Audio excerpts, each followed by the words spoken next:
Kapis. 3:00 ng hapon, samut-saring ingay ang maririnigan sa isang burulan na ipinatayo ng isang kilalang may kayang pamilya sa baryong yun. Yun na ang pangatlong burulan na itinayo nila sa nasabing lugar. Lingid sa kaalaman ng iba ang lihim sa likod ng negosyong yun. May mga pagkakataon na walang umuupa, kaya naman para tuloy ang kita sa pagsusugal ay nagrerenta ang mag-asawang Marcos at Erlinda ng mga patay mula sa kakilala nilang may-ari ng punerarya. May mga pamilya kasing kapos, walang kakayahang magpaembalsamo at magpalibing ng kanilang kamag-anak. Ginagamit ni Artemio, ang may-ari ng punerarya, ang pagkakataong yun na bilhin na lamang ang bangkay, dahilan para maipagpatuloy ang pagpapaupa ng patay sa kanyang malapit na kaibigan na si Marcos. Alam mo, dati, kapag may burol, kahit papano, nakakalibre pa tayo ng kapet tinapay. Pero ngayon, wala nang libre. Malaginto pa ang presyo. Yung mag-asawa lang talaga yumayaman dito eh. Ganun talaga. Di naman tayo nakikipaglamay sa patay eh. Nakikipaglamay sa sugal at nagbabaka sakaling swertehin. Sana swertehin din tayo katulad ni na Marcos at Erlinda para naman magpatayo rin tayo ng ganito. Kompetensyahin natin para naman mabawas-bawasan ang yaman nila. Ay, huwag tayong umasa dyan. Tanggapin na lang natin na ito na tayo. Magkukumahog sa buhay, magsusugal hanggat may nakaburol na patay. Paano ba naman? Yung mahirap, pahirap ng pahirap. At yung mayaman, lalo pang pinagpapala at yung mayaman. Sus, kaya nga kung gusto mo talagang yumaman, mag-isip ka ng negosyong iligal. Huwag ka na maingay at baka mamaya marinig pa tayo ng mag-asawa. Paano tayo makakabawi ng talo natin kahapon? Ay, lintik, napakapangit ng baraha ko ngayon, oo. May 5 lamesa kung saan nag-uumpukan ang mga sugarol at iniaasa na ang kabuhayan sa pagsusugal habang nagmamasid lamang ang mag-asawa na noon ay kararating lamang. Ang iba namang mga taga roon ay yun na ang nagsisilbing pahingahan matapos ang kanilang maghapong pagtatrabaho. Mas malakas ang pasugalan sa mga nasabing burulan tuwing gabi. May mga katiwala silang nagbabantay roon. Meron ding mga nagpapanggap na kamag-anak na kapag nag-iikot ang mga opisyal ng barangay ay kinakailangan nilang umarte bilang totoong kamag-anak at nagdadalamhati sa patay na nakaburol. Ang isa sa mga katiwala at utusan ni Marcos ay ang kapitbahay nilang si Tata. Boss, may paparating. Si Kapitan at ang mga kagawad. Patay, may nagsumbong na naman, tsak yun. Alam niyo na kung anong dapat gawin. Ngayon pa ba tayo matatakot? O kayo dyan, galingan yung pag-arte. Abay, mahal ang binabayad ko sa inyo. Ay, ito namang si Kapitan. Mukhang napapadalas ang pagbisita sa ating burulan. Mukhang napapasarap sa inaabot nating pera. Ay. Hayaan mo na. Kakarampot lang naman ang nakukuha niya. Ang importante, tuloy-tuloy ang negosyo natin. Ako nang bahala kay Kap at siya na rin ang bahala sa mga kasamahan niya. Ayan, kasama na naman ang kagawad na, ay, alam mo naman kung sino. Akala niya naman ay may mapapala siya. Inggitera. Nagrereklamo daw kasi ang ingay dito sa gabi. Bahala ka na magpaliwanag at baka masabunutan kong babaeng kulot na yan. Hoy, ikaw, bilisan mo. Umarte ka na. Asawa ko! Bakit mo ko iniwan? Hindi ko kaya!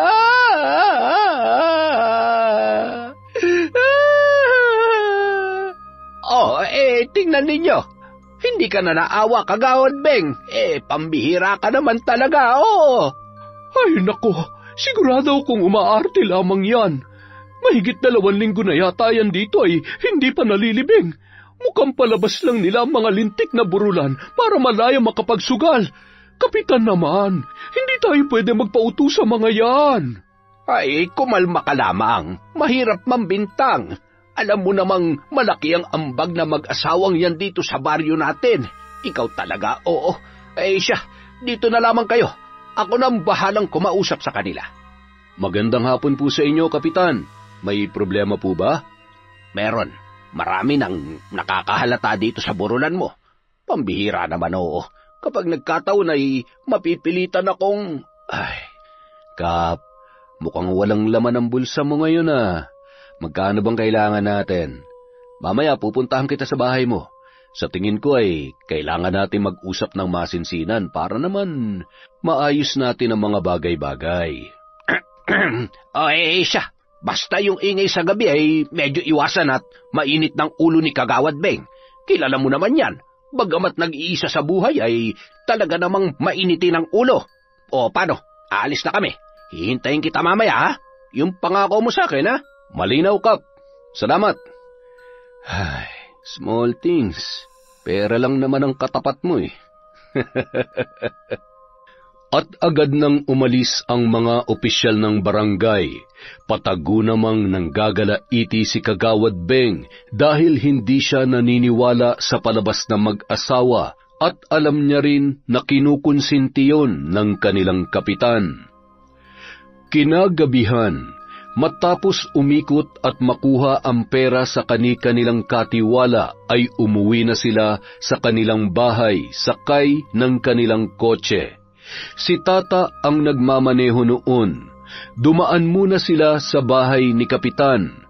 Pagkababa ng sasakyan ay agad na iniabot ni Erlinda ang isang sobre na naglalaman ng 10,000. Siguro naman ay sapat na yan ngayong buwan para tantanan niya na tayo. Halos linggo-linggo na lang. Masyado nang namimihasa yan.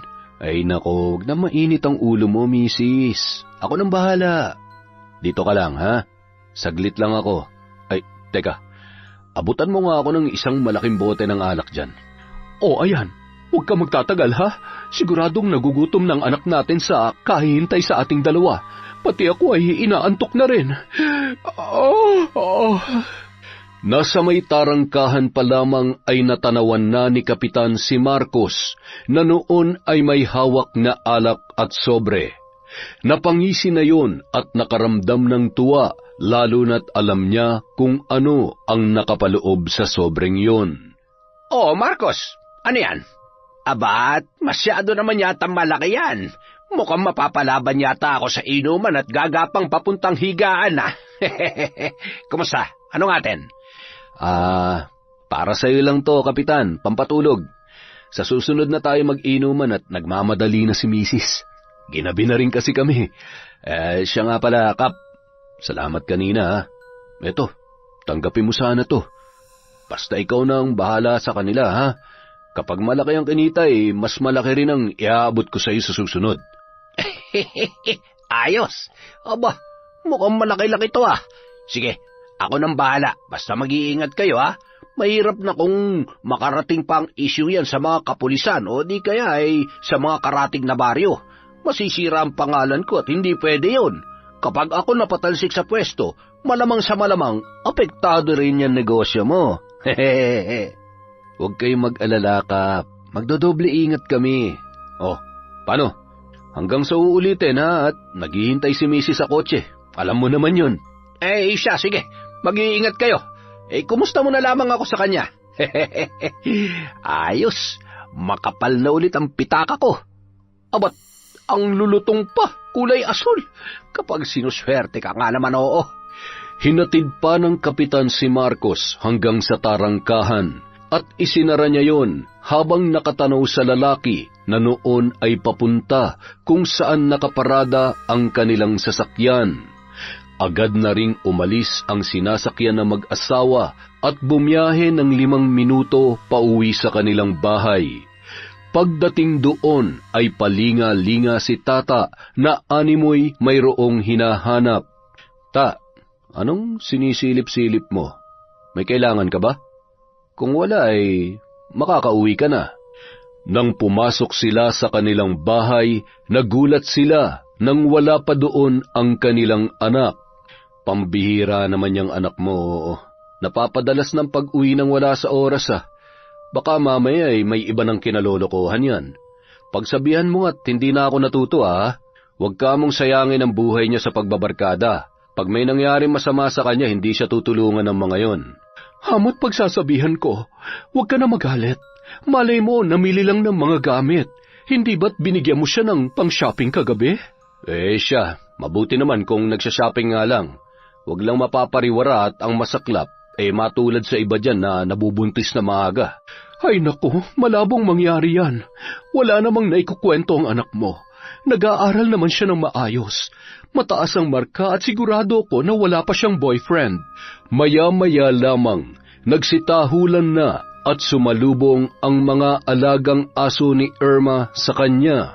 Si Irma ang nag-iisang anak nina Erlinda at Marcos. Oh, kita mo, nandyan na siya. Sabi ko naman sa iyo nag-shopping lang ang unika iha natin. Tingnan mo naman, napakaraming bitbit. Diyos kong bata, ito mukhang inubos lahat ng binigay mong pera kagabi ha.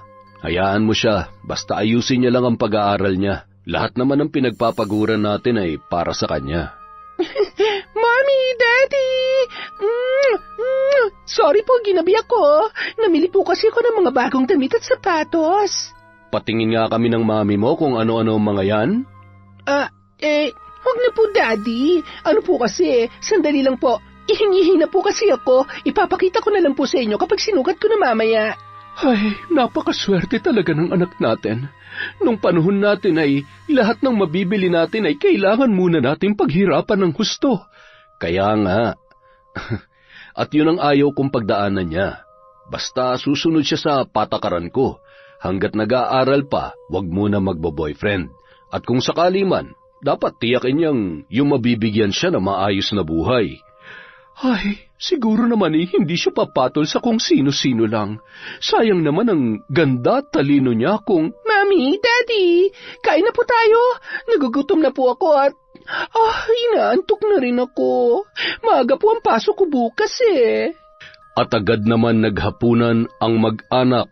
Nang tumungo sila sa kusina, ay nakapaghain na ang kanilang dalawang kasambahay. Oh, ano pang tinutunga-tunga niyo dyan? Tatawagin na lamang kayo kapag may kailangan kami. Agad namang tumungo sa sala ang dalawa. Hindi kasi sila pinapasabay sa kainan, kaya maghihintay sila na matapos ang kanilang mga amo. At iba rin ang kanilang pagkain kumpara sa nilalantakan ng buong pamilya. Ay, kung alam ko lamang na ganyang kamata-pobre at kakuripot ang mga yan, hindi na sana ako tumuli dito. Isang buwan pa lamang ako ay nagsisiluwagan ng mga short at damit ko at malamang sa malamang, kakatis ko ng gutom, luluwag na rin ang mga tornilyo ko. Walang duda kung bakit walang tumatagal dito Masahuran lang tayo, lumayas na tayo dito. Mas masarap pa ang pinapakain nila sa aso kaysa sa pagkain natin. Ay, mabuti pa nga kung natataon na si Ma'am Irma lang ang nandito Hindi yan madamot. Kaya lang ay walang say sa kasamaan ng ugali ng mami at daddy niya. Ay, sa bagay, sa uri pa lang ng kabuhayan nila ay halata naman kung anong klaseng mga... Ay, pagod at nagugutom na ako. Matapos maghapunan ay agad na nilang pinakain ang mga kasambahay. Tumungo naman sa kanilang kwarto ang mag-asawa. Tulad ng kanilang nakagawian, nagbibilang sila ng pera na kinita nila sa araw na yon. Ang laki ng kita natin ngayon. Siya nga pala, ang sabi ng tao natin sa purok sa isay, medyo nangangamoy na yung patay doon, kaya maigi pa ipalibing na at bumili na lang tayo ng bago kay paring Artemio. Habang nagbibilang ang mag-asawa, pumasok naman sa kanilang kwarto si Irma. Good night, Mom. Good night, Dad. Ano po pala? Oh, ayan. 5,000 yan, anak. Galingan mo sa pag-aaral at wag na wag kong malalaman na may boyfriend ka, ha? Kung may manliligaw sa'yo, papuntahin mo dito. Kailangan ipakilala mo agad sa amin ang makilatis ko. Naintindihan mo? Daddy naman. Sige po, thank you sa baon ko, Daddy. Good night po. Matulog na rin po kayo, ang wrinkles nyo. Nagmamadali yung pumasok sa kanyang kwarto at inilagay sa isang papel na bag ang panlalaking damit at sapatos. Sabay isinuot niya muna yon sa ilalim ng kanyang kama. Naghintay siya na sumapit ang 12:00 ng gabi upang masiguro na tulog na ang mga kasamahan niya sa bahay bago siya makalabas at makipagkita sa kanyang kasintahan. Samantala, napabalikwas siya nang mahinang tumunog ang kanyang alarm clock 5 minuto bago sumapit ang 12:00. Dahan-dahan niyang isinara ang kanyang pinto at nilakyon, sabay isinilid sa bulsa ng kanyang pantulog ang susi ng kanyang kwarto. Sa kusina siya dumaan para siguradong hindi mahahalata ng kanyang mga alagang aso dahil natitiyak niyang magtatahulan yun. Sa likod ng kanilang bahay ay may isang kubo kung saan naghihintay na ang kanyang kasintahan. Walang iba kundi si Tata. Agad niyang inilapag sa upuan ang kanyang mga bitbit at mahigpit na yumakap sa binata. Sigurado ka bang wala nakakita sa'yo at tulog na sila? Huwag ka mag-alala. Walang makakaalam na nagkikita tayo ng ganitong oras. Kumusta ka na? Okay lang ako. Siyempre, nag-aalala ako palagi sa'yo para sa atin. Alam mo naman ang sitwasyon natin. Ayan ka na naman eh. Pwede ba huwag ka na mag-isip ng kung ano-ano? Siya nga pala, may sorpresa ako para sa'yo. Tingnan mo to, para sa'yo yan. Damit at sapatos. Baby naman, hindi mo naman kailangan gawin to. Isa pa, sana pera na lang. Hindi ko naman maisusuot yan eh. Alam mo naman kung anong klase ng trabaho meron ako. Pa-extra-extra lang sa pagdadrive sa sasakyan ninyo. At syempre, kapag may iutos man ng tatay mo, sa punerarya lamang yun, kaya hindi ko naman magagamit to.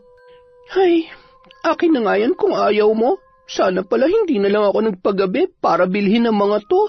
Ay, baby, wag ka na magtampo. Ang sa akin lang naman, sayang ang pera. At saka, ang totoo, nahihiya na ako sa'yo. Ang dami ko na kasing utang sa'yo eh. Utang? Baby, lahat ng binibigay ko sa'yo para sa'yo talaga. Pera man yan o gamit. Hindi yun utang. Ipunin mo yung perang binibigay ko sa'yo para may pera ka at kapag kailangan may magagamit ka. Okay? Napakaswerte ko naman talaga sa girlfriend ko, oo. Thank you, baby ah. Hayaan mo, magsusumikap ako. Darating din ang araw na makakabawi ako sa'yo. Maghahanap ako ng maayos na trabaho para kapag mag-asawa na tayo, maibibigay ko ng mga pangangailangan mo at ng mga magiging anak natin. Talaga? Thank you, baby. Naniniwala ako na hindi pa man sa ngayon ay darating din ang araw na maabot mo mga pangarap mo. Hihintayin kita at susuportahan kita. I love you. At nagpatuloy ang palitan ng matatamis na salita at sandali nina Irma at Tata. Matapos ang 1 oras ay nagmamadali na yung bumalik sa kanyang kwarto ng dahan-dahan. Bumalik sa pagkakahiga at agad na ring nakatulog. Samantala, papasok na sana sa bahay si Tata nang tawagin yon ng kanyang kaibigan na si Rolly. Hoy, ano yan? Naks, mamahalin yan ah. Saan mo na dekwat yan? Uy, bagay ito sa akin. Ibigay mo na lang sa akin to, para naman mabawasan ang mga utang mo sa akin. Tol, pasensya ka na, hindi pwede. Regalo ng baby ko yan. O yan, 3,000. Meron ka ba dyan? Ayun! May pera ka naman pala eh. Hindi ka nagsasabi agad. Hayahay ka na naman ngayon ha? Sigurado ka bang baby mo yan? Baka naman sugar mommy na. Gago, akin na nga yan. Ang dami mong sinasabi. Oo yan, bukas ng gabi ulit ha. Punta ka naman dun sa akin. Namimiss ka na namin, tol. Huwag ka na magbago para dyan sa baby mo. Hindi rin bagay sa'yo. Bah, gago ka talaga. Upakang kita dyan eh. Sige na, umuwi ka na. Ay, paano ko ba tatakasan ng bisyo na to? Kapag nalaman ni Irmang ginagawa ko, sigurado makikipaghiwalay sa akin yun. Pero dahil sa mga nangyari sa amin, siguro naman hindi na siya maglalakas loob na iwan ako at ipagpalit sa iba. Bah, lugi siya dun. At dumiretso na yon papasok sa kanilang bahay. Gulat na gulat naman siya nang tumambad sa kanya si Lola Tunying. Hawak ang kanyang itim na maliit na bag na naglalaman ng mga gamit niya sa paghit-hit ng ipinagbabawal na gamot. Saan ka galing? Nakikita mo ba kung anong oras na, ha? Napasarap lang ang kwentuhan namin ng mga kaibigan ko at saka, bakit ba pinakikilaman yung gamit ko, Lola? Akin na nga yan. Ay, pambihira naman, oo. Ano yung mga bitbit mo? Ano ito? Anong ibig sabihin ng mga gamit na nakita namin ni Nonoy sa bag mo? Sabihin mo nga sa akin ang totoo. Kailan pa? Kailan ka pa nag-aadik na lintik ka, ha? Lola, ano ba? Wala akong ginagawang masama. Wala rin akong dapat ipaliwanag sa inyo. Kung pagalitan niyo ako, parang wala na akong ginawang tama sa buhay na to ba? Baka nakakalimutan niyo ako nagtatrabaho dito para may pagkain kayo ng lintik na ampon niyo. Hindi kita pinalaking bastos. Alam mo kung ano ay kinagagalit ko. Oo, mahirap lang tayo. Hindi kita napatikim ng kahit anong karangyaan sa buhay. Pero ni minsan hindi ako nagkulang sa pagpapaalala sa iyo. Walang masamang maging mahirap. Ang masama ay magpalulong ka dyan sa bisyo mo. Yan ang tuluyang sisira sa buhay mo. Masisira ang buhay ko? Putya naman, oh. Eh di masira na ako masisira. Sarili ko nga magulang, hindi ako pinagmalasakitan eh. Bakit ikaw? Lola lang naman kita. Hirap sa'yo, masyado kang ano eh. Kuya, tama na. Huwag ka naman magsalita kay Lola ng ganyan. Ikaw lang naman ang inaalala niya. Tumahimik ka. Alam mo, rinding-rindi na rin ako sa'yo. Masyado kang bida-bida. Ano bang pinagmamalaki mo? Magaling ka sa eskwela at mabait? Wala akong pakialam dahil kahit anong gawin mo, itatak mo dyan sa kokote mo na ampun ka lang. Narinig mo? Hindi kita kapatid. Napulot ka lang ni Lola sa may simbahan kaya ampun ka lang. Salot ka sa buhay ko. Magsama kayong bisit. Totoo po ba yun, Lola? Totoo po ba na ampun lamang ako? Na napulot niyo lamang po ako? Lola! Apo, makinig ka. Mahalaga pa ba kung kadugo kita o hindi? Mahal na mahal kita, kayong dalawa ng kuya mo. Alam mo naman yon, hindi ba? Pagpasensyahan mo na lamang siya. Baka napapagod lamang yon. Mas kailangan niya tayo ngayon. Huwag tayong mawawalan ng pag-asa. Naniniwala ako na may tatama niya pa ang kanyang mga pagkakamali. Lola, ayos lang po ba kayo? Huwag mo akong alalahanin. Matulog ka na at may pasok ka pa bukas, Apo. Pasensya na po kayo, Lola. Nabigla lang din po ako sa mga nalaman ko. Huwag po kayo mag-alala. Alang-alang po sa inyo, susubukan ko pong intindihin si Kuya. Salamat, Apo. Maraming salamat at nagpapasalamat ako dahil napakabuti ng puso mo.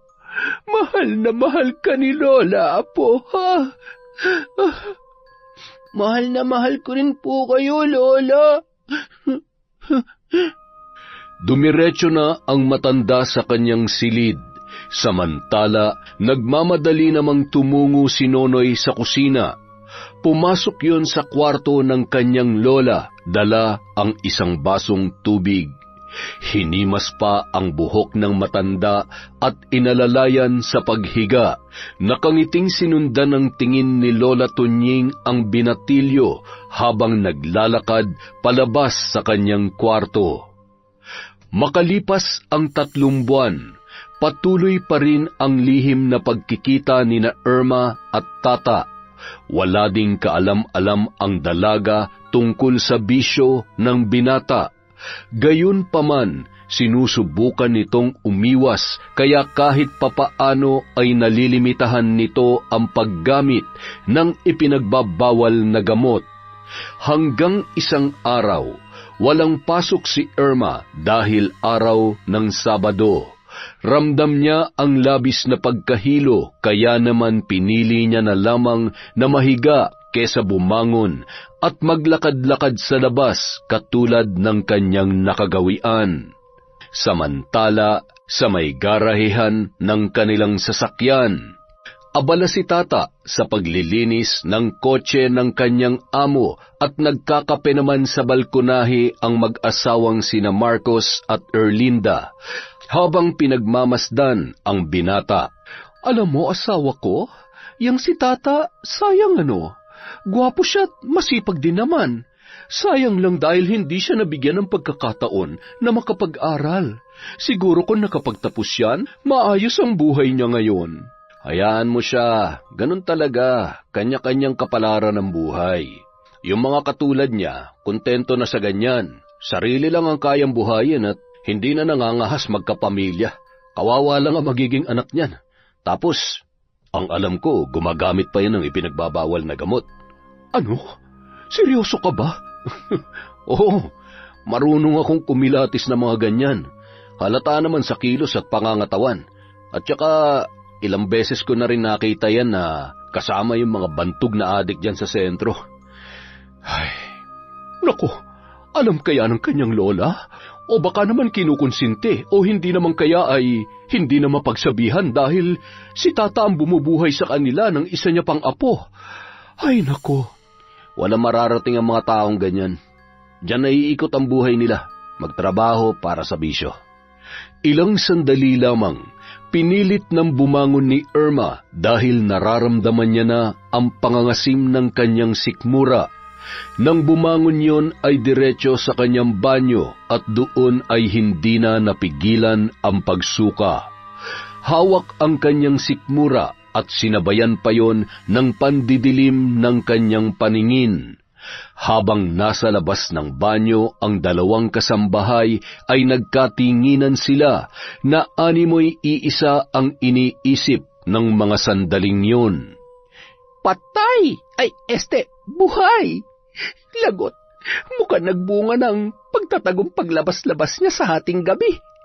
Tawagin mo si Madam, dali! Ihahakbang pa lamang ng isang kasambahay ang kanyang mga paa ay siya namang pagdating ng mag-asawa. Ano nangyayari? Sino yung nagsusuka? Erlinda, bakit sumusuka ang anak mo? Ha? Hindi ko alam. Pare-pareho naman tayo ng kinain kagabi. Ay, sandali nga. Tumabi nga kayo.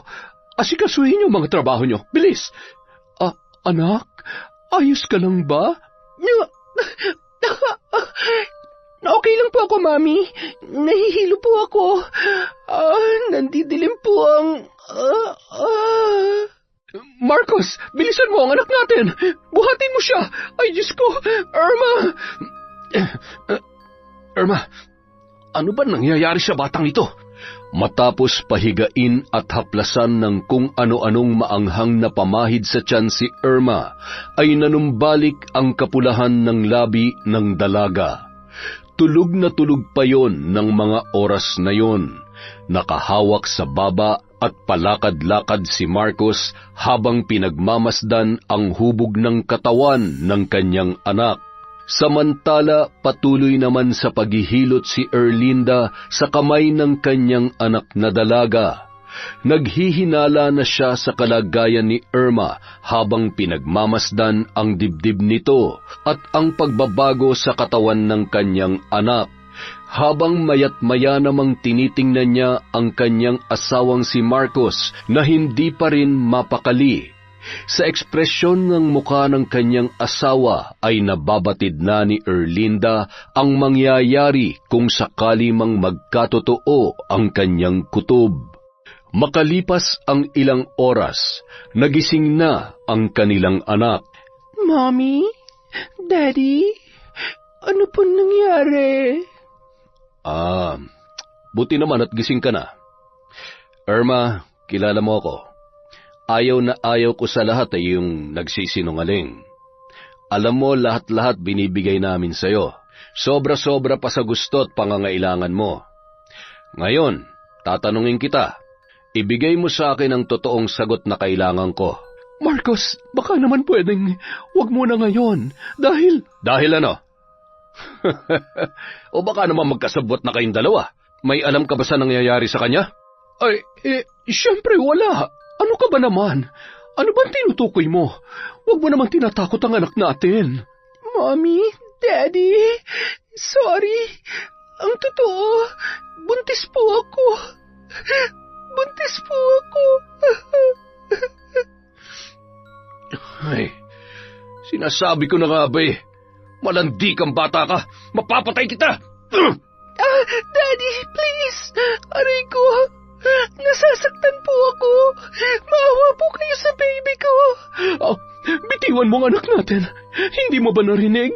Buntis ang anak mo at pwede siyang mapahamak at ang batang dinadala niya dahil sa ginagawa mo. Tumahimik ka! Karapatan kong disiplinahin ang anak natin. Ngayon, sabihin mo sa akin, Irma, sino ang tatay ng batang yan? Sino? Sumagot ka! Kung ayaw mong... Marcos, tama na sabi! Mommy, Daddy, si Tata. Siya po ang daddy ng batang dinadala ko. May relasyon po kami at mahal po namin ang isa't isa. Anong sabi mo? Anak ng putya naman oo. Siraulo ka ba, ha? Naturingan kang matalino, nagpabuntis ka sa adik na yon? Hindi ko matatanggap ang batang dinadala mo, pati na rin ang hampaslupang ama niyan. Mapapatay kong lalaking yon. Sisiguruhin ko na makukulong siya. Daddy, huwag po. Nakikiusap po ako. Mahal na mahal ko po si Tata. Pareho po namin ginusto mga nangyari. Huwag niyo po siyang sasaktan at ipapakulong. Wala po siyang kasalanan. At talagang pinagtatanggol mo pa yon? Anong pinakain sa'yo ng lalaking yon? Ano? Hindi mo ako pwedeng diktahan sa kung anong gusto kong gawin sa hayop na yon. Sisiguruhin ko na pagbabayaran niya to. Kapag sinaktan niyo siya, kalilimutan ko na... Ano? Kalilimutan mo na kami ang magulang mo? O sige, bumangon ka dyan. Bangon! Marcos, dahan-dahan naman. Nasasaktan ang anak natin. Wala kang kahit anong dadalhin mula sa bahay na ito. Lumayas ka! Lumayas ka at umuwi ka na sa bahay ng lalaking pinagmamalaki mo para maranasan mo ang magdildil ng asin at matulog na kumakalaman sikmura. Walang awang kinaladkad ni Marcos ang kanyang anak papunta sa bahay ni Tata na hindi naman gaanong nalalayo sa kanilang tahanan. Walang pakialam si Marcos sa mga taong nakakakita habang hinahablot nito ang kanyang sariling anak. Agad namang lumabas ng bahay si Tata nang marinig ang sigaw ni Marcos habang nagpupumalahaw naman sa kakaiyak sina Irma at Erlinda. Ano pong nangyayari? Hayop kang adik ka? Ano nangyayari?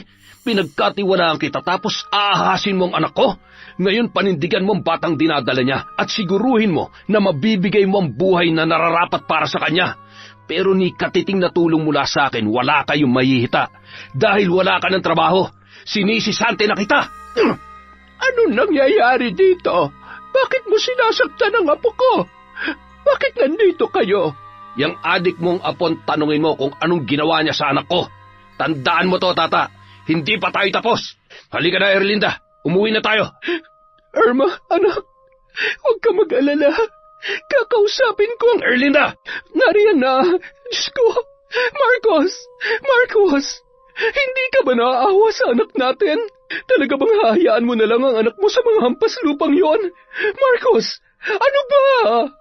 Wala nang nagawa pa si Erlinda para pigilan ang kanyang asawa na noon ay nagngingit-ngit na nanginginig pa rin dahil sa galit. Nang makarating sa loob ng bahay, ay pinaghahagis at pinagbabasag ang anumang bagay na kanyang madampot. Hindi pa yun nakontento, pinagsusuntok noon ang pader hanggang sa dumugo ang nakakuyom pa rin noong kamao at doon ay tuluyan ng humagulgol ang lalaki. Hayop na lalaking yun! Sinira niyang buhay at pangarap natin para kay Irma. Humanda siya. Pahihirapan ko siya.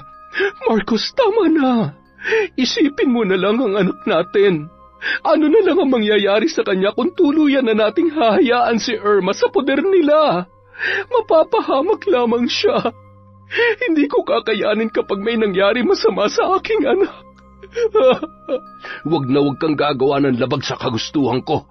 Gusto kong pagsisihan niya ang lahat at siya mismo ang magmakaawang bumalik sa pinto ng pamamahay na to. Matapos sabihin yon, ay tumungo na siya sa kanilang kwarto at padabog na isinara ang pintuan.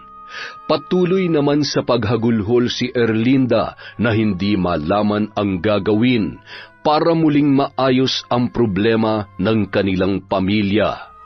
Sa kabilang banda, Habang nakaupo sa isang pahabang upuan sa sala si Irma, ay pinapatahan naman yon ni Tata.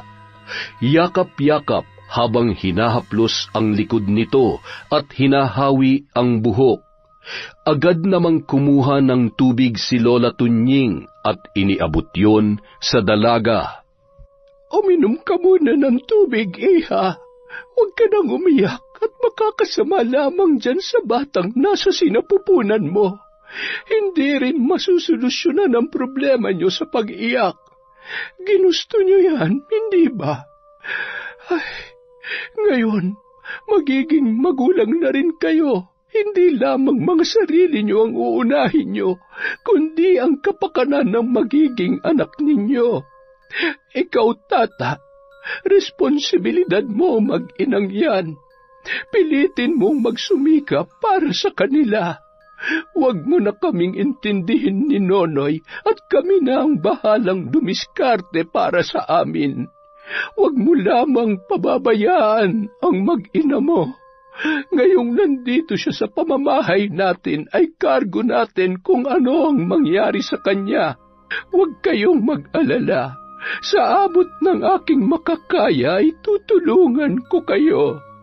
Hindi na lamang nakaimik pa ang dalawa at nanatiling nakayuko ang mga yun habang patuloy sa pangangaral si Lola Tunying. Pagkatapos noon ay nilinis na ng matanda ang magulong kwarto ni Tata. Hinanapan niya na rin ng damit ang dalaga. Iniabot niya yon kay Tata at pasimpleng kinausap ang kanyang apo. Huwag mong mamasamain ang sasabihin ko. Ngayong magiging tatay ka na, tuluyan mo ng kalimutan ang bisyo mo. Hindi basta-basta ang pagpapamilya. Isa pa, ano na lamang ang mararamdaman ni Irma kapag nalaman niya na... Alam niya ba? Meron ba siyang alam? Wala po. At huwag niyo na po sanang... Hindi ko po alam kung anong gagawin ko sa ngayon. Wala na akong trabaho at kayo na lang po munang bahala kay Irma. Kailangan ko po makahanap na mapagtatrabahuhan. Napabuntong hininga na lamang si Tata bago tumungo sa kanyang kwarto. Naawa siya sa kalagayan ni Irma. Alam niya na maninibago yon sa uri ng buhay na kanyang kakaharapin dahil sa biglaan nitong pagbubuntis. Baby, pagtiyagaan mo muna ang damit na to, ha? Huwag kang mag-alala. Bibilhan kita ng bago para mas komportable ka. Salamat, baby. Salamat. Dito ka lang muna, ha? Kapag may kailangan ka, si Lola na muna ang bahala sa'yo. Maghahanap lang ako ng pwedeng ekstrahan para maibigay ko ang pangangailangan nyo ng anak natin. Mahal na mahal kita. Huwag kang mag-alala. Hindi kita pababayaan at gagawin kong lahat para patunayan sa tatay mo na kaya ko kayong buhayin. Baby, tungkol pala sa sinabi ni tatay kanina. Totoo bang... Naadik ako? Aaminin ko, oo, paminsan-minsan. Pero nakikisama lamang ako sa mga barkada. Alam kong hindi ka matutuwa sa nalaman mo pero wala kang dapat ipag-alala. Kaya kong itama ang lahat para sa'yo. Mahal na mahal kita. Bago umalis si Tata, ay lumapit yon sa kanyang lola na noon ay abala sa kusina para maghanda ng pagkain. Niyakap niya ng mahigpit ang matanda. Oh, apo, bakit? Wala po. Natatakot lang po ako. Huwag kang matakot. Kaya mo yan. Gawin mong inspirasyon ang iyong mag-ina. Sige na, lumakad ka na't ako na ang bahala sa kanya. Salamat po, Lola. Salamat dahil sa kabila ng mga pagkakamali ko ay nandyan pa rin po kayo. Alam kong may mga pagkakataon na may mga nagagawa akong hindi maganda at hindi ko minsan mapigilan ang bibig ko na pasensya na po talaga. Pati na rin sa'yo, Noy. Wala po yun, kuya. Kahit anong mangyari, magkapatid po tayo. Hindi man tayo magkadugo, pero sa puso at isip ko, kuya kita. Huwag ka mag-alala, kuya. Makakaya natin ang anumang pagsubok basta magtutulungan lang tayo. Isang mahigpit na yakap lamang ang naitugon ni Tata kay Nonoy, dahilan para mapaluha naman si Lola Tunying sa kanyang nasaksihan. Ay, salamat sa Diyos. Lumapit nga kayo dito, mga apo ko. Mahal na mahal kayo ni Lola. Hindi nagtagal, lumakad na si Tata para umalis, hanggang sa sinamahan siya ng isang operator ng tricycle sa bayan. Doon ay nakapasok siya bilang boundary driver, mamamasada at magbibigay ng 200 sa may-ari araw-araw, at ang sobra ay siya ng kita niya sa araw na yun. Makalipas ang 1 buwan, tuwang-tuwa si Lola Tunying sa laki ng pagbabago ng kanyang apo. Naging mas responsable yon at nakita niya kung paano nagpupursigi sa buhay. Natutuwa siya na bagamat pagod sa pamamasada ay naglalaan pa rin yun ng oras para alagaan at iparamdam kay Irma ang pagmamahal at pag-aalaga na kailangan ng nagdadalang tao. Sa loob ng 6 na buwan ay naging maayos ang takbo ng kanilang buhay. Nasanay naman na si Irma sa simpleng pamumuhay na meron siya. Natuto rin yun sa ilang mga gawaing bahay sa tulong ni Lola Tunying.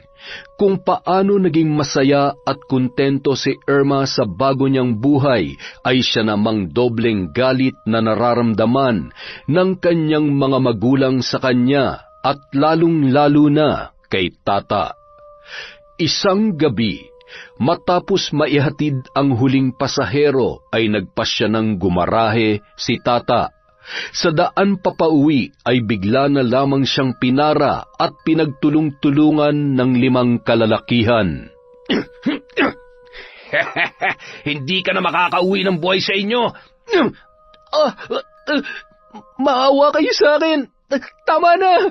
Ba't pumapalag ka pa, ha? Walang awang pinaghahampas pa yun ng tubo sa iba't ibang parte ng kanyang katawan bago nagsitakbuhan ang mga kalalakihan.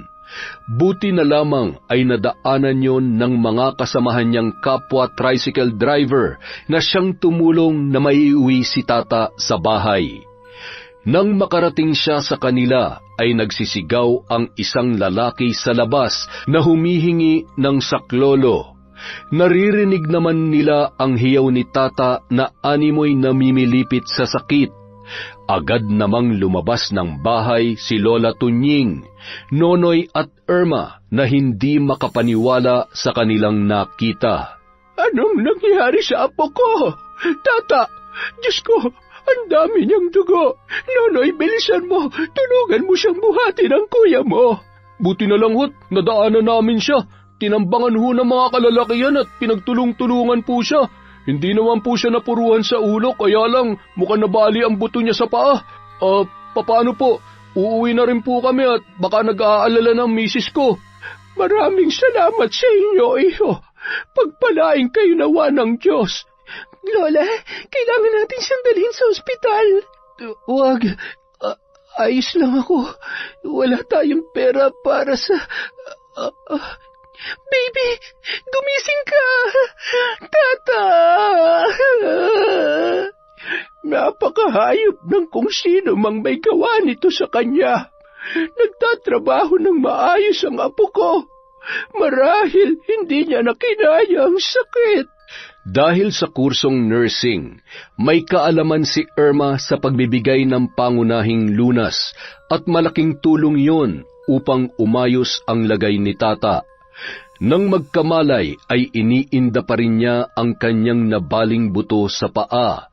Dahil sa kanyang kalagayan ay pinanghinaan na siya ng loob, lalo't alam niya na hindi na siya makakapagtrabaho. Kailangan ka naming madala sa ospital. Bali ang paa mo at posibleng lumalayan kung wala nga tayong pera. Naintindihan mo ba yon? Yung pera na pinapatabi ko sa'yo para sa panganganak mo yun. At kahit ano mangyari, hindi natin pwedeng galawin yun. Hindi pwede. Kahit na mabulok yung paa mo, ikaw lang naman ang iniisip ko. Kailangan mo magpa-doktor. Ayan, gamitin mo yan. Hindi naman mangyayari to kung hindi dahil sa akin. Mabuti pa, bumalik na lamang ako sa amin. Alam ko namang napapagod ka na. Ayaw kong mamawalay sa'yo pero kung kinakailangan at yun ang mas makabubuti ay iiwan mo ako. Babalik ka na sa mga magulang mo. Baby, naiintindihan mo naman kung bakit hindi ba? Ayaw ko makitang nahihirapan ka ng dahil sa akin. Nahihirapan? Tapos anong sasabihin sa akin ng mga magulang mo? Na inutil ako at hindi ko kayang buhayin ka? Ganun ba? Baby, hindi. Sige, naiintindihan ko na. Baka nga matagal ka nang nagtitiis. Sige na, umalis ka na. Bilisan mo. Ano ba naman kayo? Diyos ko naman. Huwag naman kayong basta-basta na lamang nagdedesisyon. Sigurado ka ba sa sinasabi mo, Tata? Ano bang hindi malinaw sa sinabi ko? Ano pang hinihintay mo? Umalis ka na! Patakbong lumabas habang humahagulgol si Irma na sinundan naman agad ni Lola Tunying. Irma, apo, pasensya ka na.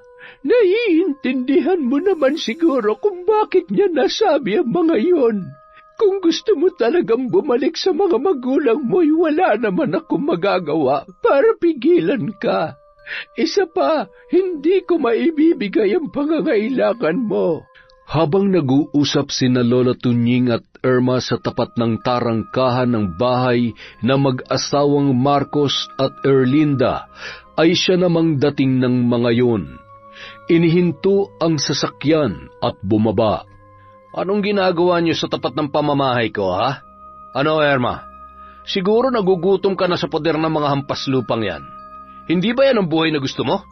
Sa halip na sumagot ay lumuhod sa harapan ng kanyang ama at ina si Irma na humahagulgol. Nagmakaawa yun na tanggapin na siyang muli. Kung ako lamang ang masusunod, hindi ko hahayaan na magkahiwalay sila ni Tata.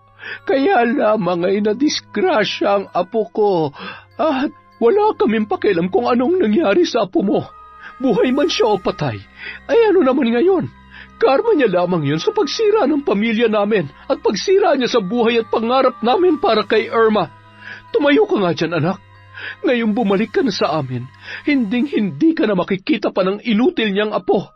Asawa ko, halika na't pumasok na tayo sa loob. Balitaan mo na lamang kami pag natuluyan ng apo mo. Ako nang bahala sa burulan niya. Wala nang nagawa pa si Irma sa pambabastos ng kanyang mga magulang kay Lola Tunying. Naluluhan na lamang na tiningnan noon ang matanda bago lumakad papasok ng tarangkahan ng kanilang bahay. Nagngingit-ngit si Lola Tunying sa sama ng loob habang pinapahid ang hindi mapigilang pag-agos ng butil-butil niyang luha. Napakasama ng ugali ninyo. May araw din kayo. Darating ang araw na kakainin ninyo lahat ng pang-aalipusta nyo sa mga katulad naming mahihirap. Nang gabi ring yun, napilitan pa ring dalhin sa ospital si Tata dahil sa mas lumalala pa ang pananakit ng kanyang bali sa paa na sinabayan pa ng pagsusuka. Nang makonsulta ng mga doktor ay doon lamang nila nalaman na may tama rin yun sa ulo. Makalipas ang 2 gabi ay iniuwi rin yun sa kanilang bahay. Nakamulat ang mga mata ngunit hindi na nakapagsasalita pa. May semento rin yun sa paa. Pumirma si Lola Tunying ng waiver dahil wala naman silang sapat na perang pambayad. Nais kasing tubuhan ang apo niyang si Tata at operahan para matanggal ang namumuong dugo nito sa utak. Patawarin mo ako, apo. Hindi ko alam kung ano ang gagawin ko. Pero susubukan kong lahat para mapahaba pa ang buhay mo at makita mo pa ang anak ninyo ni Irma. Ipinapangako ko yan. Samantala, ang kapal ng mukha niyong maningil, mga palpak naman kayo. Ang sabi ko, tuluyan niyo na yung hayop na yon. Kaya't hanggat hindi niyo nagagawa ang gusto ko, wag na wag kayo magpapakita sa akin. Kung ayaw niyo, pasabugin ko yung mga ulo niyo. Mga inutil! Pasensya na, boss. Huwag kayo mag-alala. Bukas na bukas din ay tapos na ang problema mo sa lalaking yon. Napapakamot ulo na tumalikod ang isang lalaki na lider ng grupo na inutusan ni Marcos na patayin si Tata. 3:00 ng madaling araw, pawis na pawis si Lola Tunying na hinipan ang isang kandila, sabay itiniklop ang isang lumang aklat na matagal niya nang pinakatatago-tago. Mula nung dumating sa buhay niya si Nonoy ay nangako siya na hindi niya na yun gagamitin. Aklat ng karunungan na nagtataglay ng orasyon na magdudulot ng kagalingan o kamatayan. Tinupi niya ang damit ni Tata, sabay isinara ang kanyang kwarto. Habang naglalakad ay narinig niya ang ungol noon sa kwarto, kaya nagmamadali siyang tumungo roon. Isang lalaki na nakasuot ng itim na jacket at nakabonet ang kanyang nadatnan. May hawak na balisong na tumutulo pa ang dugo noong mga sandaling yon. Kasabay ng malakas na sigaw ni Lola Tunying ay itinulak siya ng lalaki at nang matumba ang matanda ay tumakbo yun, sabay tumungo sa kusina. Nang bumangon si Nonoy ay likod na lamang ng lalaki ang kanyang nakita. Agad niyang tinungo ang kwarto kung saan nagpupumalahaw si Lola Tunying. Lola? Kuya? Kuya! Hayop! Hayop at walang puso ang gumawa nito. Tapos na ang pagtitimpi ko. Pilit nilang binubuhay ang galit sa aking puso. Humanda sila. Sisiguruhin ko na magbabayad sila. Buhay at kamatayan ay papalitan ko ng sakit, kamalasan. Papatayin ko sila. Kinaumagahan, laman ng balita ang tungkol sa biglaang pagkamatay ni Tata. Hindi ipinaalam ni Lola ang tungkol sa totoong dahilan ng pagpanaw ng kanyang apo. Sa tulong ng operator ng tricycle na nagpaabot ng tulong ay agad nilang naipalibing si Tata. Hindi na yun ibinurol pa dahil sa kakulangan ng pera. Lola, iniisip ko lang po kung makakabuti na dito lang tayo. Baka po kasi balikan tayo ng... Ngayon pa ba tayo matatakot? Mga hayop sila. Kapag umalis tayo dito ay hindi natin malalaman ang katotohanan. Kailangang mabigyan ng hustisya ang pagkamatay ng kuya mo. Malakas ang hinala ko na may kinalaman dito ang mga magulang ni Erma. Alam po kaya ni Ate Erma ang nangyari kay kuya? Kung sakaling sila ang nagpapatay kay kuya, para na rin nilang tinanggalan ng kaligayahan si Ate Erma, pati na rin ang magiging apo nila. Ayos lang kaya yan kay Ate Erma? Sana, kung pati sarili nilang anak sasaktan nila, baka pati impyerno'y iluwa na sa kanila. Magpahinga ka na po. May pasok ka pa bukas. Ilang araw ka nang hindi nakakapasok. Ipaubaya mo na lamang sa akin ang lahat. Lola, hindi naman po sa sinusuway ko kayo. Ayaw ko lang po na mapahamak din kayo. Apo, huwag kang mag-alala dahil hindi nila ko kaya. Hindi basta-bastang kapangyarihan at kaalaman lamang ang gagamitin ko laban sa kanila. Kahit gaano man sila katapang, kayaman at kawalang konsensya, kukuyom pa rin sila katulad ng makahiya na isang ihip ko lamang ay titiklop na. Kinaumagahan, kakaalis lamang noon ni Nonoy para pumasok sa eskwelahan. Inililigpit ni Lola ang mga gamit ni Tata habang patuloy sa pag-agos ang kanyang mga luha. Hindi pa rin maibsan ang kirot sa kanyang puso. Nang marinig ang boses mula sa may tarangkahan ng kanilang bahay, ay agad siyang lumabas. Nanginig ang kanyang kamay nang makita ang mag-asawang Marcos at Erlinda na may bitbit na bulaklak para sa patay. Anong ginagawa niyo dito? Nabalitaan kasi namin ang nangyari kay Tata. Sa kabila ng mga pinagdaanan natin ay gusto pa rin naming magpaabot ng pakikiramay kaya... Mga hayop kayo! Wala kayong puso! Paano niyo nagagawang... Tandaan niyo ito! Lalabas din ang katotohanan at sisiguruhin ko na magbabayad kayo! Anong pinagsasasabi mo? Huwag mo kaming pagbintangan at hindi kami mga kriminal.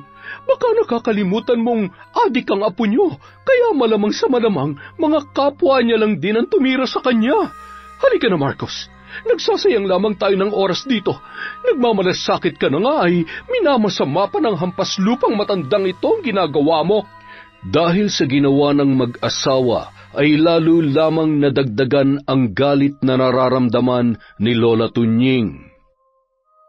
Samantala, makalipas ang 5 buwan, napapabalitang isa-isa nang isinara ang mga burulan dahil sa nadiskubre na at marami nang nagpatotoo sa iligal na gawaing yun. Sa katunayan ay nakulong si Marcos, ngunit nakapagpiyansa rin. Matapos naman ang 9 na buwan at nakapanganak na si Irma, tuluyan yung nasiraan ng bait, dala ng matinding depresyon matapos ikulong sa isang kwarto. Lalo lamang yung nabaliw nang malaman niyang patay na si Tata. May binili silang bagong bahay sa Karatig Lalawigan at doon siniguro nilang hindi makakatakas ang kanilang anak. Hanggang sa isang araw, iniabot ni Erlinda ang malaking halaga ng pera sa isa nilang kasambahay. Ma'am, sigurado po ba kayo na ilalayo ninyo ang batang ito sa anak ninyo? Kawawa naman po si Ma'am Irma. Huwag mo akong pinangangaralan dahil alam ko kung ano makabubuti sa anak ko. Umalis ka na at huwag ka nang babalik. Ikaw na ang bahala sa batang yan. Sa'yo na kung gusto mo, o kung ayaw mo naman, edi ipampun mo na lang. Sige na, umalis ka na. Sapat na ang perang yan bilang kabayaran at kung sakali man, para buhayin ang batang yan. Agad nang umalis ang kasambahay, karga-karga ang sanggol. Samantala, patuloy naman sa pagwawala si Irma sa kanyang silid. Ibalik niyo sa akin ang anak ko! Tata! Tulong! Tulungan mo ako! Mommy, please! Ibalik niyo sa akin ang anak ko! Anak ko! Shh! Huwag ka nang umiyak! Nandito na si Mommy! Habang kinakalampag ang pinto ng kwarto, dumudugo na ang kamaunoon sa lakas ng puwersa at pagpupumilit na mabuksan yun. Maya-maya, kinuha noon ang isang unan at kinarga, sabay hinele na parang bata. Kinakausap niya pa yun habang patuloy sa pagkanta at pagsayaw-sayaw. Nang marinig ng mag-asawa na kalmado na yun, ay binuksan nila at pinagmasdan ang kanilang pinakamamahal na anak na si Irma. Mas makabubuti kung dalhin na natin siya sa mental hospital, lalo lamang lumalala ang kalagayan niya. Seryoso ka ba? Hindi baliw ang anak natin. Ano na lamang ang sasabihin ng mga kaibigan natin kung malalaman nila na nasa mental hospital siya? Walang dapat makaalam sa nangyayari sa kanya. Ang alam nila ay nasa ibang bansa ang anak natin, nag-aaral, kaya hindi po pwedeng... Ay, buo ng desisyon ko. Bukas na bukas ay susunduin na yan dito. Hindi pwede maubos ang oras natin sa pagbabantay sa kanya. Kailangan natin mag-isip at ibangon muli ang negosyo natin dahil paubos na ang pera natin. Ano ba namang mga kamalasan na nangyayari sa atin? Marcos, ayaw ko maghirap tayo. Ayaw ko magmukhang kawawa sa mata ng mga kaibigan natin. Hindi ko hayaang mangyari yan. Makakabangon tayo ulit. Kasalanan to ng lintik na tata na yun eh. Siya nagsimula ng kamalasan sa pamilya natin, kaya wala akong pinagsisisihan sa pagpatay ko sa kanya. Samantala, sakay ng isang tricycle ay pumara sa tapat ng bahay nila Lola Tunying ang kasambahay, dala-dala ang sanggol na noon ay iyak ng iyak. Magsisindi pa lamang noon ang matanda ng kandila para sa kanyang isasagawang ritual nang marinig niya ang tawag ng babae at iyak ng sanggol. Nang lumabas yun ay agad niyang binuksan ang tarangkahan.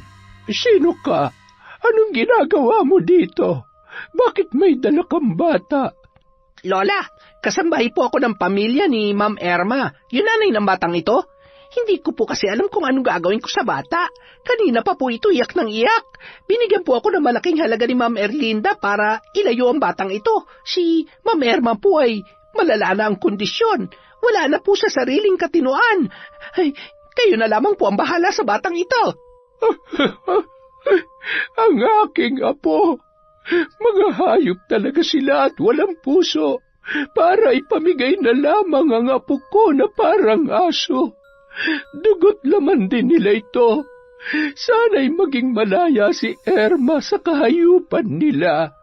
Salamat sa kabutihang loob mo at pagmamalasakit. Maraming salamat. Tanggapin niyo po ito. Hindi ko po matatanggap ang pera na yan dahil hindi ko naman po pinaghirapan. Gamitin niyo po yan para makapagsimulang muli. Umalis na po kayo dito kung kinakailangan dahil baka ipapatay din po kayo katulad ng ginawa nila sa apo niyong si Tata. Matapos isiwalat ang katotohanan, agad nang umalis ang babae na sumakay din sa parehong tricycle na nirentahan niya papunta roon. Madaling araw, dala ang mga importanteng gamit ay umalis si Nonoy at si Lola Tunying, kasama ang noon ay mahimbing na natutulog na sanggol. Kinaumagahan, bandang 6:00 nang makarating sila sa bahay ni Lolo Lito, ang nag-iisang kapatid ni Lola Tunying. Tunying, abay ikaw nga. Ano't may dala kang bata? Pambihira. Anak mo ba yan? Tigilan mo nga ako. Puro kakalokohan. Nagampun ka na naman.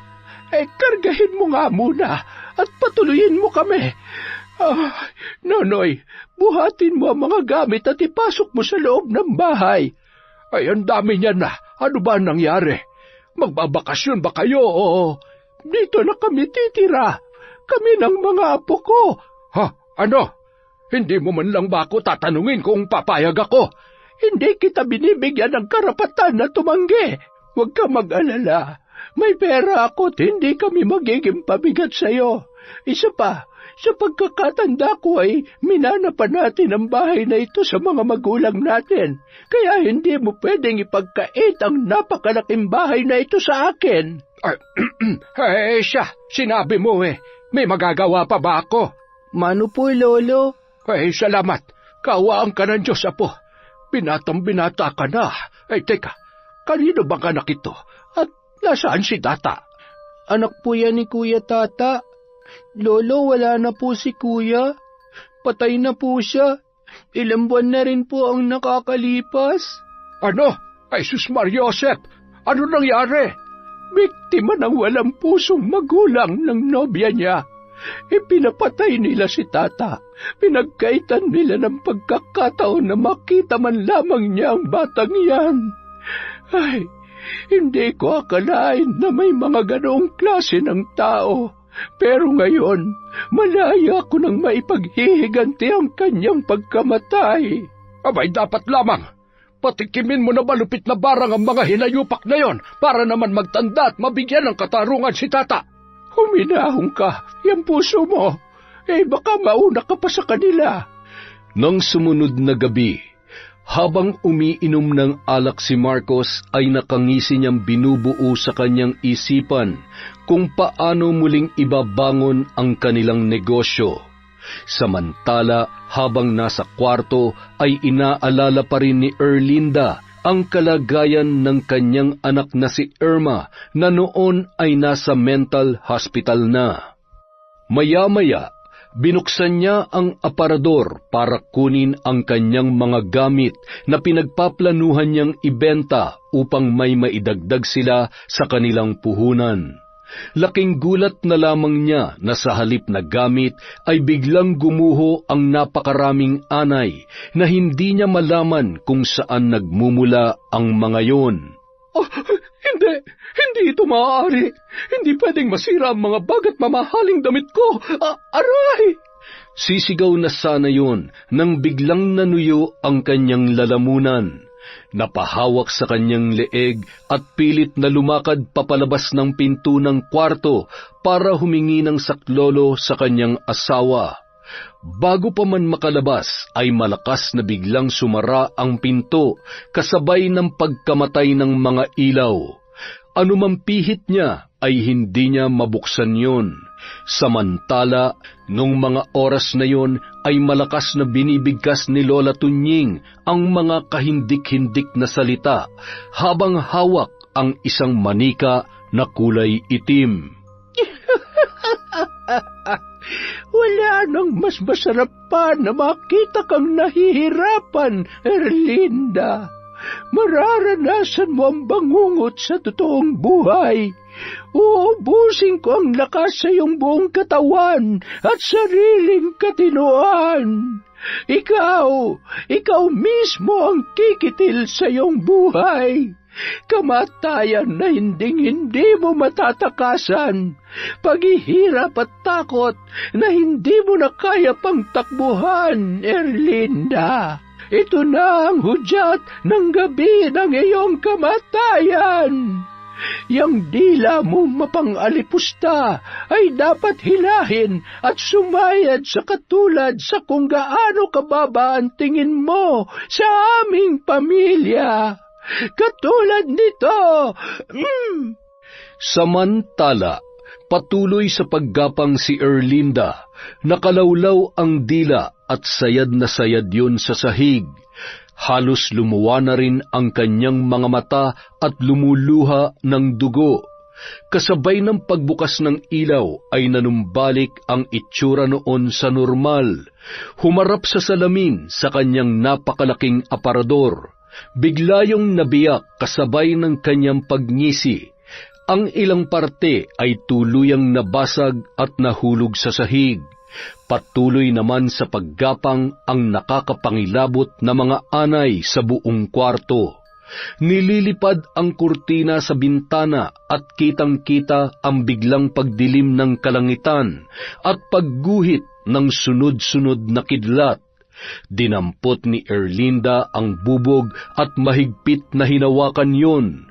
Humahalakhak pa habang pinagmamasdan ang tumutulong dugo sa kanyang kamay. Dahan-dahan na nilapit sa kanyang muka ang matalas na bubog, sabay hiniwa ang kanyang pisngi habang humahalakhak at lumuluha ng dugo. Tila ba wala yung maramdamang sakit hanggang sa laslasin nito ang sariling pulso at saka lamang naramdaman ang hapdi ng kanyang mga sugat. Kasabay ng paghiyaw sa kirot ay biglang bumukas ang aparador at may pwersang humila sa kanya papasok doon. Nagsisisigaw siya at pilit na kinakalampag yon para makalabas sa naturang aparador. Erlinda! Katapusan mo na! Katapusan mo na! Sino ka? Sino ka? Tama na! Tigilan mo na ako! Pinatay ninyo ang apo ko, kaya papatayin ko rin kayo. At ngayon, ikaw ang uunahin ko. Unti-unti ka nang lalamunin ng dilim hanggang sa mahulog ka sa nagbabagang putik sa impyerno.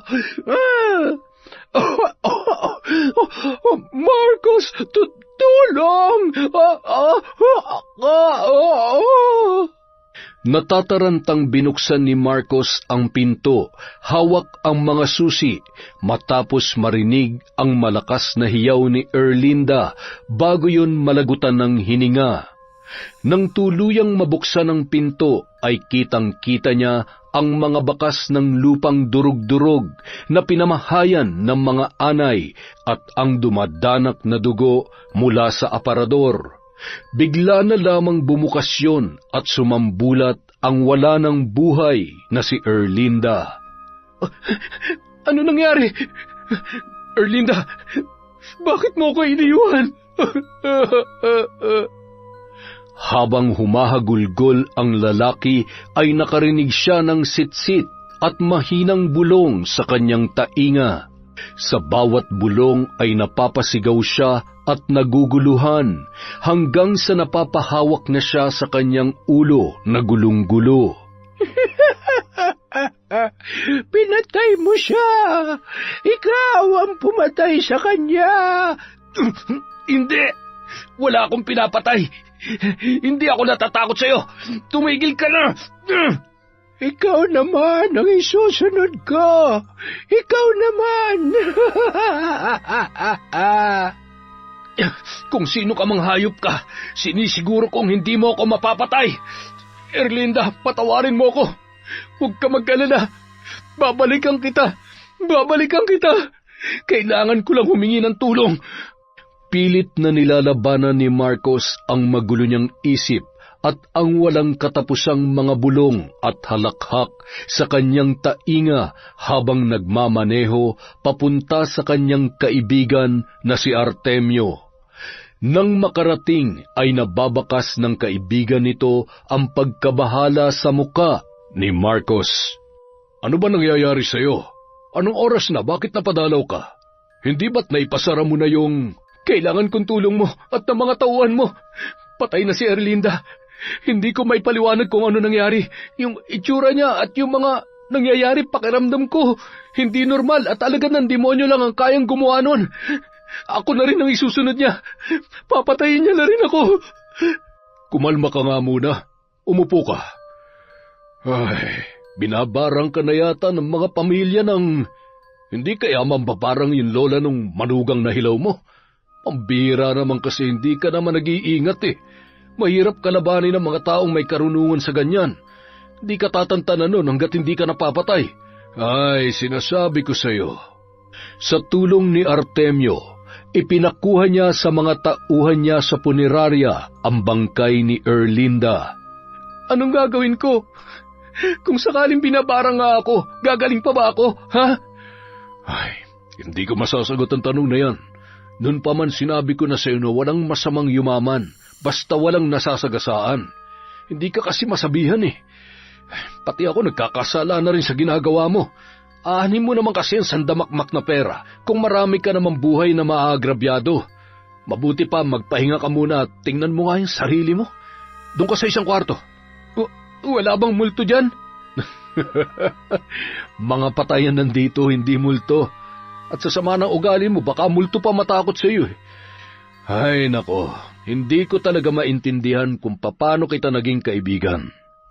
At agad namang humiga si Marcos sa isang papag, napabuntong hininga bago tuluyang ipinikit ang kanyang mga mata.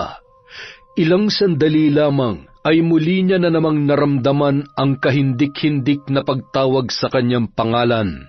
Ramdam niya ang pangingilabot ng kanyang buong katawan at ng mga oras na yon ay hindi niya magawang igalaw ang kahit anong parte ng kanyang katawan. Maya-maya, naramdaman niya ang malalamig na mga kamay na nakahawak sa kanya. Dahan-dahan niyang iminulat ang kanyang mga mata. Nakita niya ang mga pamilyar na muka ng bangkay at ang isa roon ay si Tata. Binuhat siya ng mga yon at dinala sa isang silid kung saan iniembalsamo ang mga patay. Nagtatawanan ang mga yon habang inihahanda ang mga gamit. Itinali siya ng mga yon at pagkatapos naramdaman niya ang paghiwa sa kanyang tiyan hanggang sa nawalan siya ng malay. Nang magising si Marcos ay nasa loob na siya ng kabaong. Bakit ako nandito? Tulong! Palabasin niyo ako dito! Hindi pa ako patay! Ayaw kong mamatay! Sa kabilang dako naman, Habang patuloy na isinasagawa ni Lola Tunying ang ritual, ay mababakas sa mukha noon ang pinaghalong galit at kasiyahan. Galit dahil sa lahat ng kasamaan ni Marcos at ng kanyang asawa. Tuwa dahil unti-unti niya nang nakakamit ang hustisya na nararapat para sa kanyang apo. Hindi sapat ang kamatayan mo at hirap at walang hanggang pasakit na ipinararanas ko sa iyo kung matatakasan mo ang batas ng mga tao. Gusto kong himasin mo ang bawat rehas sa kulungan. Araw-araw, hanggat may hininga ka pa, ay bilanggo ka rin ng takot at ng iyong konsensya. Ngayon din, sumuko ka na kung gusto mong mabuhay pa. Dahil sa malakas na halakhak ni Lola Tunying ay napabalikwas si Marcos sa papag na kanyang hinihigaan at doon ay napagtanto niya na panaginip lamang yun. Ngunit nababatid niya na hindi basta-bastang panaginip. Agad namang nilapitan ni Artemio ang kaibigan na noon ay humahagulgol at nakikita niya kung paano pinagsisisihan noon ang kanyang mga kasalanan. Mabuti pa, subukan mo nang itama ang mga pagkakamali mo. Hanggat hindi ka napapagbayad sa iyong kasalanan, sigurado na hindi siya titigil. Sumuko ka na sa mga pulis at umamin ka na sa ginawa mo kay Tata. Baka yun lang ang gusto ng mambabarang. Magpapakulong ako? Yun ba ang gusto mong mangyari? Kung sa huling pagkakataon ay makikinig ka sa akin, baka sakaling mailigtas mo ang sarili mo. Kung magmamatigas ka, wala naman ako magagawa. Pero bilang kaibigan mo noon pa man, paulit-ulit ko nang sinasabi sa iyo na hindi malabong darating ang araw na ito. Ang tigas kasi ng ulo mo eh. Ay nako, ewan ko ba. Paminsan-minsan, sana bago ka magdesisyon, gagamitin mo rin yung puso mo. Tingnan mo, sa kagustuhan mong yumaman, ano na? Wala na. Nalugi ka na at kung may natitira man, madadala mo ba sa hukay ang ari-arian mo? Hayaan mo muna akong makita kahit sa huling pagkakataon ng asawa ko. Pagkatapos susuko na ako. Aaminin ko na lahat ng mga kasalanan ko. Pipilitin kong itama ang lahat para kay Irma. Kailangan niya pa ako. Salamat naman kung ganon. Huwag ka mag-alala. Ano man ang mangyari, gaano ko man kinasusuklaman yung mga kalokohan mo, hindi pa rin magbabago ang pagkakaibigan natin. Ipagdarasal ko na sana hindi pa huli ang lahat para maitama mo mga pagkakamali mo. Matapos ihabilin sa kaibigan ang bangkay ng kanyang asawa, ay sumuko na sa presinto si Marcos. Doon ay isiniwalat niya lahat ng kanyang mga kasalanan. Wala mang pormal na kaso ang mga naging biktima niya dahil sa kakulangan sa pera ay ikinulong pa rin yun dahil sa mga krimen na kanyang kinasangkutan. Samantala, sa unang gabi niya sa kulungan ay pinagpiestahan si Marcos ng mga kapwa niya preso.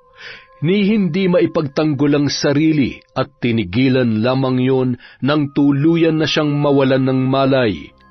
Nung mga oras na yon, naghahanda na si Lola Tunying na tuluyang tapusin ang kasamaan ni Marcos.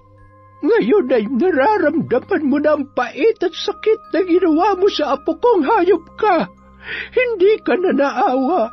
Sinubukang magbago ng apo ko para sa anak mo dahil mahal na mahal niya si Irma.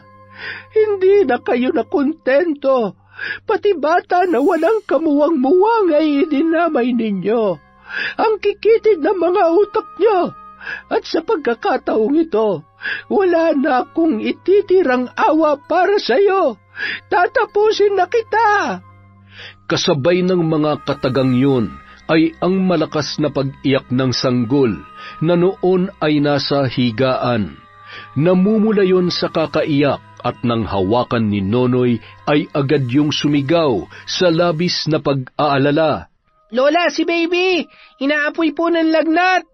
Patakbong tinungo ni Lola Tunying ang bata at kinarga. Ilang sandali lamang nagkatinginan sila at tumahan yon na parang walang nangyari. Ngumisi pa, sabay hinawakan ang daliri ni Lola at matamis na ngumiti ang sanggol. Naalala niya ang gabing unang kinarga niya si Tata. Napaluha siya at noon ay naunawaan niya ang nais ipahiwatig ng pangyayaring yun. Patawarin mo ako, Apo. Hindi ko lang talaga kayang sikmurain ang lahat ng kasamaan na ginawa nila sa tatay mo at maging sayo. Huwag kang mag-alala. Ngayong nasa kulungan na ang Marcos na yon at wala na rin ang matapobre mong lola, pinapangako ko na gagawin kong lahat para makasama mo ulit ang nanay mo. Pangako, alang-alang sa kaligtasan mo, ipagpapasa Diyos ko na lamang ang lahat. Dahil hindi kakayanin ni Lola kung ikaw ang magbabayad sa kasalanan ko. Mahal na mahal kita, Apo ko, at siguradong mahal na mahal ka rin ng tatay mo kahit na hindi na natin siya kasama ngayon.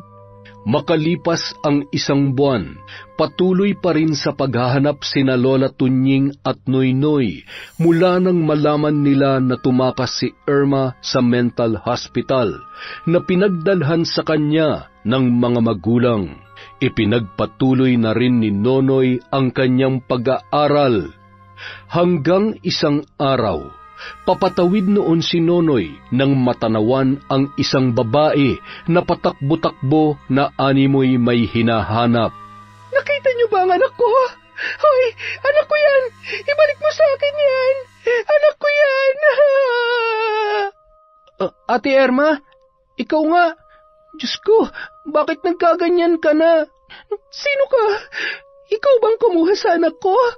Masama ka! Ibalik mo siya sa akin! Aray ko, ate. Ate, hindi po. Si Nonoy ito, kapatid ni Kuya Tata. Alam ko kung nasan ang baby mo. Makakasama mo siya, kaya huwag ka nang umiyak at magalit. Ang bawat dumaraan na nakakakita ay punong-puno ng awa sa kanilang mga mata.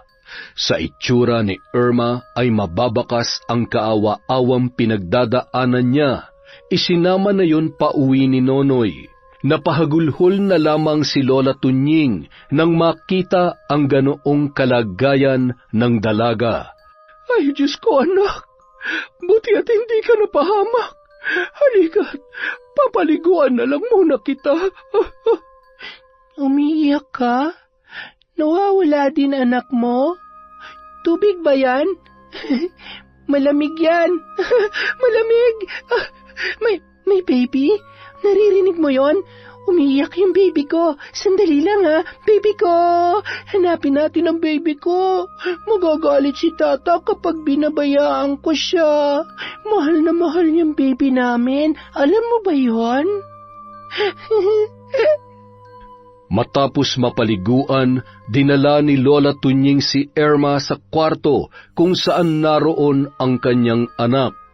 Dahan-dahan na nilapitan habang humahagulhol si Irma at tinititigan ang kanyang sanggol. Baby ko, ikaw nga. Nang kargahin yun ni Irma, ay bigla na lamang gumuhit ang matatamis na ngiti na animoy ramdam na ramdam ang pagmamahal ng kanyang ina. Ay, makalabas nga muna at tumutulo na ang sipon ko sa akin nakikita. Kawawa naman ang mag-inang ito. Hindi sila magiging kawawa dahil malaya na sila. Tayo ang pupuno sa pagmamahal at pagkalinga na kanilang kailangan. Gagaling pa si Irma. Gagamutin ko siya at aalalayan na matanggap niya ang lahat-lahat ng mga nangyari, lalo na ang pagkamatay ni Tata. Alam ko na mahihirapan siyang mapatawad ang kanyang ama, pero sa tamang panahon, kapag malakas na siya, kailangan niyang subukang patawarin yon upang mapalaya ang sarili niya sa nakaraan.